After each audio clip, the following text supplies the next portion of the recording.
Baiklah, assalamualaikum warahmatullahi wabarakatuh. Selamat. Sekali lagi deh.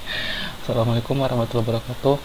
Baiklah, pada kesempatan kali ini saya akan membahas mengenai jurnal manfaatan limbah tahu sebagai media pertumbuhan Aspergillus flavus Duc K225 untuk produksi enzim protase oleh Linda Ayu Utami dan Agung Suprihadi. Ini jurnalnya tahun 2018, volume 1 nomor 1 April, dari Laboratorium Bioteknologi, Departemen Biologi, Fakultas Sains dan Matematika, Universitas Diponegoro. Pada abstraknya, yaitu protase merupakan salah satu enzim yang memiliki nilai ekonomi tinggi dalam bidang industri, antara lain industri deterjen, kulit, tekstil, makanan, pengolahan susu, farmasi, dan lain-lain. Kebutuhan akan enzim ini mencapai 70% dari kebutuhan enzim secara keseluruhan di dunia. Di Indonesia sendiri, kebutuhan akan protase akhir-akhir ini semakin meningkat, dan kebutuhan ini semakin tergantung pada produksi impor yang menyebabkan ketersediaan enzim protase ini menjadi sangat penting. Salah satu cara mengantisipasi ketergantungan terhadap impor tersebut adalah dengan mengupayakan untuk memproduksi enzim protase dengan memanfaatkan sumber daya hayati yang dimiliki oleh Indonesia. Enzim protase yang digunakan dalam bentuk industri umumnya diproduksi dari mikroorganisme. Salah satunya yaitu kapang indigenous Aspergillus flavus Duc K225 yang diisolasi dari tanah kapur di desa Sukolilo, Jawa Barat, Madura. Penelitian ini bertujuan untuk mengkaji produksi enzim protase alkalis termostabil dari Aspergillus flavus Duc K225 dengan menggunakan media alternatif limbah tahu sebagai pengganti sumber nitrogen sehingga dapat diproduksi protase alkalis yang lebih ekonomis dan dapat diproduksi dalam skala besar. Hasil penelitian menunjukkan bahwa media limbah tahu dapat digunakan sebagai substrat alternatif produksi enzim protase. Hal ini ditunjukkan dari berkurangnya biomas substrat tahu yang digunakan untuk pertumbuhan jamur A. flavus. Produksi enzim meningkat sebanyak 33,6,202 mikro per liter per menit dengan meningkatkan nilai aktivitas spesifik enzim sebesar 4,52 U per mg. Pendahuluan.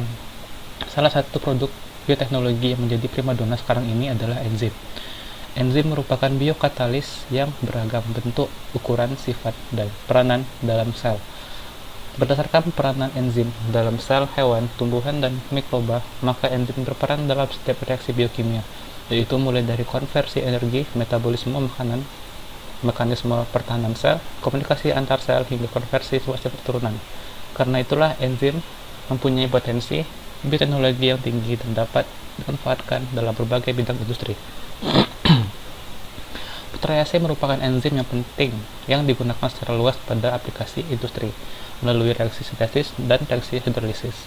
Hampir mencapai 65% dari total penjualan enzim di dunia. Salah satu jenis enzim yang aplikasinya sangat luas adalah enzim protase karena memiliki nilai ekonomi yang tinggi dalam bidang industri, antara lain industri deterjen, kulit, tekstil, makanan, pengolahan susu, farmasi, dan pada proses pengolahan limbah industri.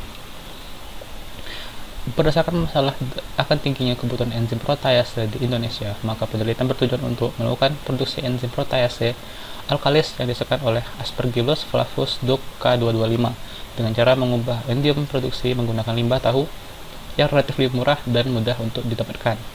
Penelitian ini diharapkan dapat menjadi dasar pemanfaatan isolat kapang Aspergillus flavus Duc K225 alkalotoleran indigenous untuk membantu kebutuhan enzim protase alkalis dalam berbagai industri.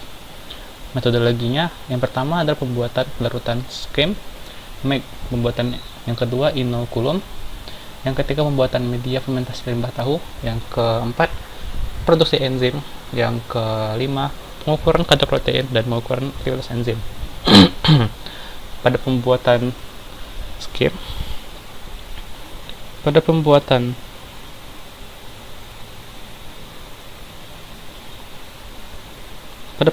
skim, sebanyak 20 gram bubuk skim milk dilarutkan dengan Aquades steril sebanyak 100 ml. Kemudian larutan skim milk dituangkan ke dalam tabung tutup ulir dengan volume masing-masing 5 ml. Selanjutnya dipasteurisasi dengan suhu 40-70 derajat Celcius dalam waktu 1 jam. Larutan skim milk pasteurisasi selama 3 hari berturut-turut dengan perlakuan yang sama dan kemudian disimpan dalam kulkas. Yang kedua, pembuatan inokulum. Yang pertama, kultur jamur Aspergillus flavus DOCC K225 diinokulasi pada medium PDA dengan menggunakan OC tajam steril A. flavus DOCC K225 yang telah diinokulasi kemudian diremajakan selama 5-7 hari pada suhu ruangan. Untuk memproduksi konida pada media miring PDA, panen konidi dengan cara menambahkan Aquades yang berisi 0,01% Twin 80 hingga kepadatan 10⁸ per mililiter. Yang ketiga, pembuatan media fermentasi limbah tahu. Sebanyak 40 ml limbah tahu, 0,2 gram KCl, 0,004 gram FeSO4, 0,2 gram MgSO4, 0,4 gram K2HPO4, 0,8 gram NaNO3, dan 65 ppm chloraphenicol dilarutkan dalam 340 ml Aquades steril. Media yang telah dihomogenkan dimasukkan sebanyak 95 ml ke dalam 4 LMR. Selanjutnya, disterilisasi pada autoclave. Skim milk ditambahkan sebanyak 5 ml ke dalam masing-masing media. NaOH 1N sebanyak 1.500 mikroliter ditambahkan ke dalam media untuk mencapai derajat keasaman pH sebesar 9. Produksi enzim sejumlah 1% volume per volume suspensi spora A. flavus diinokulasikan ke dalam 3 LMR yang berisi medium standar dengan sumber nitrogen, limbah tahu. Media limbah tahu dan kultur Aspergillus flavus diinkubasi di rotary shaker dengan kecepatan 120 rpm pada suhu ruang selama 7 hari. Kultur A. flavus yang telah melalui tahap fermentasi disaring dengan menggunakan kertas Wetman nomor 1 supernatan yang diperoleh disentrifugasi menggunakan sentrifugator pada kecepatan 4000 rpm pada 20 menit. Supernatan yang didapatkan disimpan dalam lemari pendingin untuk dihitung kadar protein dan aktivitas enzimnya. Propagol yang disaring dikeringkan di oven pada suhu 70 derajat Celcius selama 3 kali 24 jam dan ditimbang menggunakan neraca digital. Yang kelima, pengukuran kadar protein. Reagen Lowry A merupakan campuran 10 ml fluorine 2N dan 10 ml Aquades steril. Reagen Lowry B merupakan campuran 5 gram Na2CO3 dan 250 ml NaOH 1M yang kemudian ditambahkan 2,5 ml CuSO4 1% dan 2,5 ml KNa tartrat 2%.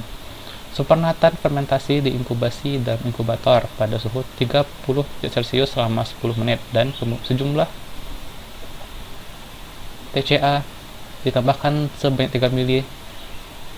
Lalu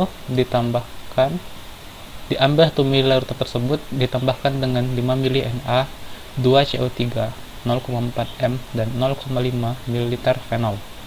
Kemudian diinkubasi dalam inkubator pada suhu 37 derajat Celcius selama 30 menit.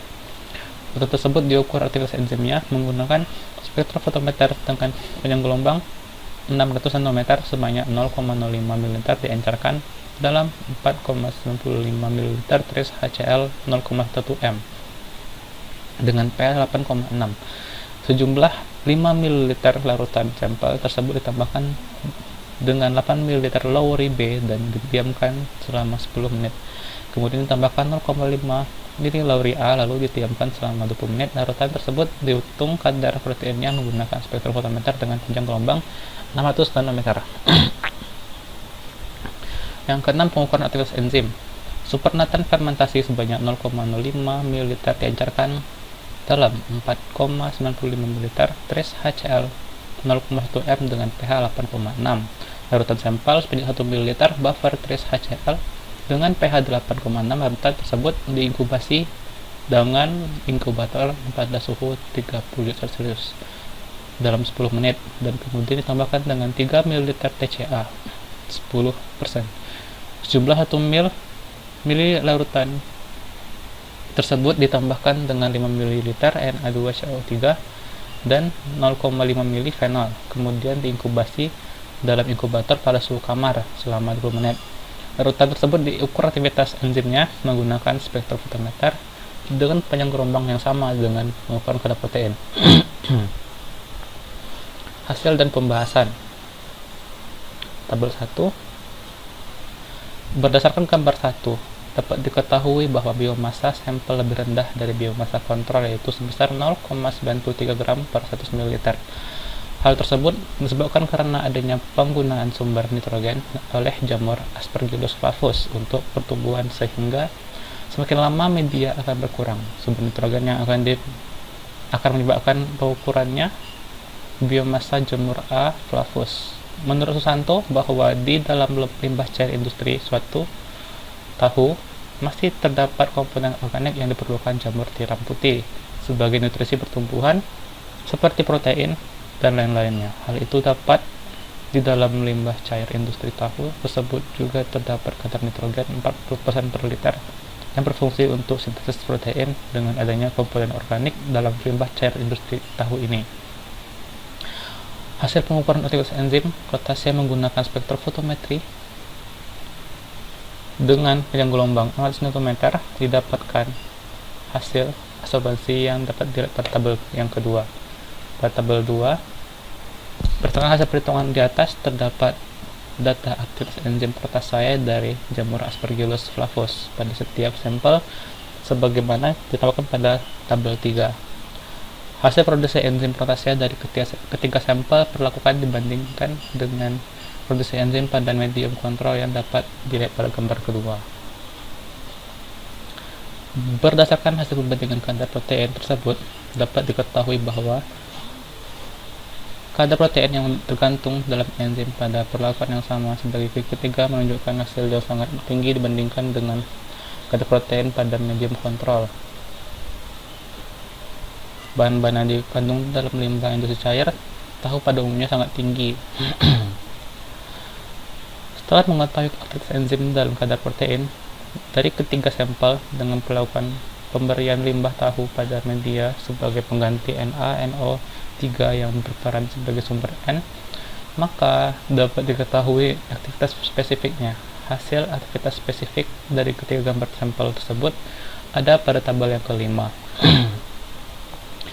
Hasil pengukuran aktivitas spesifik dari ketiga sampel dalam perlakuan medium menggunakan limbah tahu sebagai pengganti sumber nitrogen di atas secara berurutan, yaitu R1 sebesar 5,44, L2 sebesar 15,32, L3 17,13.